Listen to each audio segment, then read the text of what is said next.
نحمده ونصلي على رسوله الكريم أما بعد فأعوذ بالله من الشيطان الرجيم بسم الله الرحمن الرحيم ادع إلى سبيل ربك بالحكمة والموعظة الحسنة صدق الله مولانا العظيم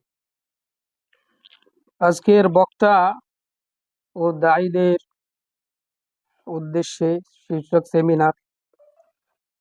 তো যাই হোক, এই সেমিনারে উপস্থিত হতে পেরে আল্লাহ তাআলার কাছে লাখো কোটি শুকরিয়া। তো বক্তা আর ওয়াইজ এর মধ্যে পার্থক্য আছে। ওয়াইজ হলো যারা কোরআন সুন্নাহর কথা বলবেন বা নিজে আত্মশুদ্ধি করবেন, আত্মকেন্দ্রিক কথা বলবেন, তাদেরকে বলা হয় ওয়াইজ। আর বক্তা যারা লেকচার দিবেন, কথা বলবেন, তাদেরকে বলা হয় বক্তা। তো যাই হোক, ছোট মানুষ হিসাবে একটা প্রস্তাব থাকবে এটাই যে যাতে করে হেডলাইনটা এরকম হয় যে ওয়াইজিন এবং দায়ীদের উদ্দেশ্যে সেমিনার। তো যাই হোক,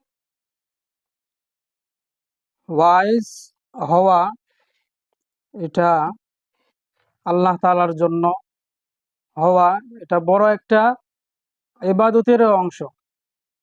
বিশেষ করে আমি যেদিন থেকে নিয়ত করেছিলাম যে ওয়াইজ হব, আমি অনুপ্রেরণা পেয়েছিলাম এদিক থেকে যে যখন মাদ্রাসার বারান্দায়ও যাই নাই, তখন দেখতাম মানুষেরা দোকানপাটে বা বিভিন্ন জায়গায় বলা বলি করলে যে অমুক বক্তা এই কথা বলেছেন, অমুক বক্তা এই আমলটার কথা বলেছেন। তো আগে ভাবতাম মাওলানা মানেই বক্তা। এখনো বহু মানুষকে, সাধারণ মানুষকে বুঝাতে গেলে যে যদি কোনো ভাই কিতাব বিভাগে পড়েন, যদি বলেন যে মাওলানা লাইনে পড়ি, তো মানুষ বুঝতে পারে না। যখনই বলি যে যারা ওয়াজ করে, তো তখন তারা বলে ও বুঝতে পারছি। তো আমিও এরকম ভাবতাম যে মাওলানা মানেই হলো ওয়াইজ, যারা ওয়াজ করেন।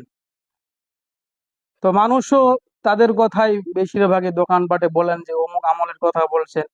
তো তখন থেকে আমার অন্তরে অনুপ্রেরণা যে আমিও যদি ওয়াইজ হতে পারি, আমি যদি কোরআন সুন্নাহর কথা বলতে পারি, তাহলে আমার কথাও মানুষ শুনে আমল করবে। এটার একটা সওয়াবের ভাগ অবশ্যই আমি পাবো। যখন কিতাব বিভাগে গেলাম বা ঢাকায় লেখাপড়া করতে গেলাম, তখন বুঝলাম যে আসলে মাওলানা আর ওয়াইজ এক না। ওয়াইজ ছাড়াও বহু আলেম থাকতে পারেন।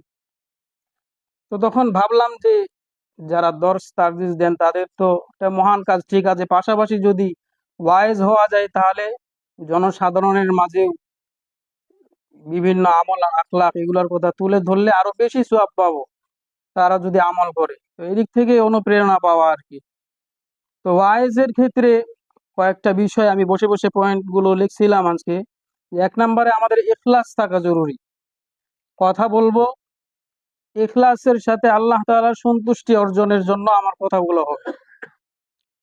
নিজের ব্যক্তিত্ব প্রকাশ করার জন্য বা অন্য কোনো স্বার্থে কথাগুলো না বললে তখন আমার যে ওয়াজ করার এটা স্বার্থটা ঠিক থাকবে। দ্বিতীয় নাম্বার কথা, যেটা আমরা কিছুক্ষণ পূর্বে শুনলাম, যে তাহকিক করে কথা বলা। যথাসাধ্য আমরা তাহকিক করে কথা বলার চেষ্টা করব। দেখা যায় ওয়াজের জগতে বহু গল্প, বহু ঘটনা আমরা শুনে আসছি ছোটবেলা থেকে, কিন্তু এখন দেখতেছি যে এগুলো অনেক কিছুই কোরআন সুন্নাহ বা কোরআন হাদিসে কোথাও এগুলো বর্ণিত নাই। একজনের কাছ থেকে শুনেই সুন্দর লাগে ঘটনাটা, এটা আমরা এভাবে বর্ণনা করে দিই। দেখা যায় তখন আমরাও বলে ফেললে অন্যজন যখন আমাদেরকে সতর্ক করে যে ভাই এটা জাল বা এরকম কোনো ঘটনা বর্ণিত হয়নি, তখন নিজেরাই আমরা লজ্জিত হই যখন তাহকিক করি। তো যথাসাধ্য আমাদের কথাগুলো তাহকিক করে বলা উচিত। তারপরে আরেকটা বিষয় হলো যে আমরা যারা ছোটখাটো বা প্রবীণ যারা আছি, যারা ছোটখাটো বক্তা হতে চাই, যারা ওয়াইজ যারা হতে চাই, তারা অনেক সময় বড়দের মতো মাঠে হুঙ্কার দেওয়ার চেষ্টা করি। তো আমাদের এগুলো থেকে বিরত থাকতে হবে। আমার অবস্থান অনুযায়ী কথা বলা লাগবে। বড়দের অনুযায়ী আমি মাঠ গরম করে ফেললাম না, আমি বিপদে বললাম, পরবর্তীতে আমার দিনের কাজ করা হলো না। আর বড়রা যারা ময়দান দখল করেছেন বা মানুষের হৃদয়ে যারা জায়গা করে নিয়েছেন, তাদের হুঙ্কারে যদি তারা একটু বিপদেও পড়েন হক কথা বলার কারণে, মানুষজন মাঠে নামবে, তাকে মুক্ত করার চেষ্টা করবে। কিন্তু আমাকে কে মুক্ত করার চেষ্টা করবে, বা আমার আমার জন্য কে মাঠে ময়দানে নামবে? এই জন্য একটু হুশ করে কথা বলা, যে বড়দের কথা নকল, সহি কথা নকল করবো ঠিক আছে, কিন্তু শুধু মাঠ গরম করে ফেললাম, আবার আমার ওটা সামলানোর মতো ক্ষমতা নাই, এরকম কথা যাতে করে আমাদের মধ্যে না হয়। আরেকটা হলো যে আমরা যারা নতুন উপরে উঠতে চাই মানুষের খেদমতের জন্য, দেখা যায় যে অনেকে আমরা তাদেরকে নিচে নামাইতে চাই। দেখা যাচ্ছে যে হয়তো আমার সাথী ভাই অথবা আমার 1-2 বছরের জুনিয়র, তাকে আমরা পাত্তা দেই না, বা সে বয়ান ছাড়লে আমরা কমেন্টে এমন এমন কথা লিখি যে সে নিজে মন ভেঙে যায়, সামনে উঠতে চায়, মানে মন মানসিকতা আর থাকে না। এই ব্যাপারগুলো যাতে করে না হয়। এরকম একটা কথা পেয়েছিলাম যে বাংলাদেশের জাতীয় খেলা হাডুডু কেন হয়েছে, যে একজন যদি সামনে যেতে চায় 5 জন তাকে টেনে ধরে। তো ব্যাপারটা আমাদের যাতে করে এরকম না হয়। একজন উপরে উঠতে চায়, হতে পারে তার যোগ্যতা একটু কম হতে পারে, কিন্তু আওয়াম মানুষদের সামনে তার যোগ্যতা, কোরআন হাদিসে বলার যোগ্যতা অবশ্যই থাকতে পারে। তো এই বিষয়গুলো আমরা আর কি খেয়াল করব, যে একজন যদি উঠতে চায় তার ছোটখাটো ভুল থাকতে পারে, ওই ভুলগুলো প্রয়োজনে সংশোধন করাই দিব, তাকে একদম নিচে নামাই দিব বা একদম বাজে কমেন্ট করব, তা এতে করে তার মন মানসিকতা ভেঙে যাবে। যাই হোক, আর একটা ব্যাপার হলো যে অনেকে বলে থাকেন যে আরেকজন শুধু ভাইরাল হওয়ার চেষ্টা করে, ভাইরাল হওয়ার চেষ্টা করে, নিজেরা হয়তো ঘরোয়াভাবে মেহনত করার চেষ্টা করেন। হ্যাঁ, ভালো কথা, তাদেরও এটা প্রশংসনীয় কাজ যে ঘরোয়াভাবে তারা চান না ক্যামেরায় বন্দী হন, ক্যামেরার সামনে কাজ করেন। হ্যাঁ, ঘরোয়াভাবে বা সেমিনার আকারে মেহনত করে থাকেন, তাদের কাজটাও প্রশংসনীয়। কিন্তু একটা ব্যাপার যে ভাইরাল, মানুষের সামনে গ্রহণযোগ্য হওয়া, পরিচিত হওয়া, এটারও দরকার আছে।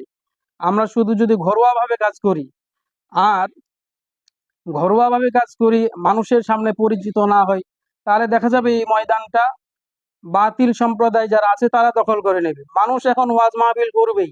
এখন আমাদের অঙ্গনে কেউ যদি ওই স্থানটা না নিতে পারে, দেখা যাবে তারা বিভিন্ন ভণ্ড বেদাতি এদেরকে নিয়ে আসবে, ওই অঙ্গনটা আমাদের খালি হয়ে যাবে। এজন্য আমি ঘরোয়াভাবে কাজ করতেছি, আরেক ভাই আমার মাহফিল ময়দানে কাজ করতে যাচ্ছেন, তাকে ছোটখাটো করে কথা বললাম বিভিন্ন মজলিসে, যে ও খালি ভাইরালের পেছনে ঘুরে, তাহলে এতে করেও একটা সমস্যার দেখা দিবে। তারপর আরেকটা হলো যে উস্কানিমূলক বক্তব্য দেওয়া।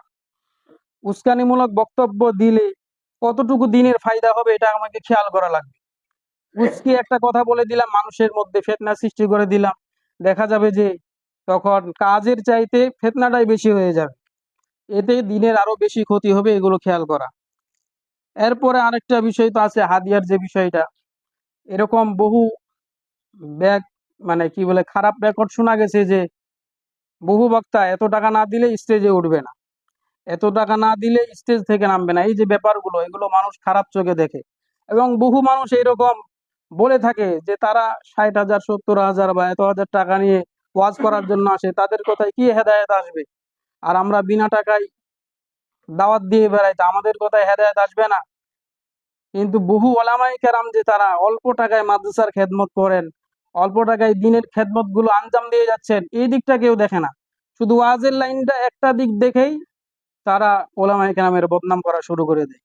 এজন্য হাদিয়ার ব্যাপারটা যেহেতু এই ক্ষেত্রে একটু মেহনত হয়, পরিস্থিতির ব্যাপার সেবার আছে, এই জন্য হয়তো আপনার গাড়ি ভাড়ার দরকার আছে, যতটুকু না হলেই না, বা মানুষ তো আপনাকে একটা সম্মানে দিবে, অতটুকুতেই সন্তুষ্টি থাকা এবং আল্লাহর দিকে দেখে আল্লাহর সন্তুষ্টির জন্য কাজ করা। ছোট মানুষ হিসাবে যে কথাগুলো বললাম, অনেকে আরো কথা বলবেন। আল্লাহ তাআলা আমাকে সহ সবাইকে আমল করার তৌফিক দান করুন, আমিন। ওয়া আখিরু দাওয়ানা আলহামদুলিল্লাহ।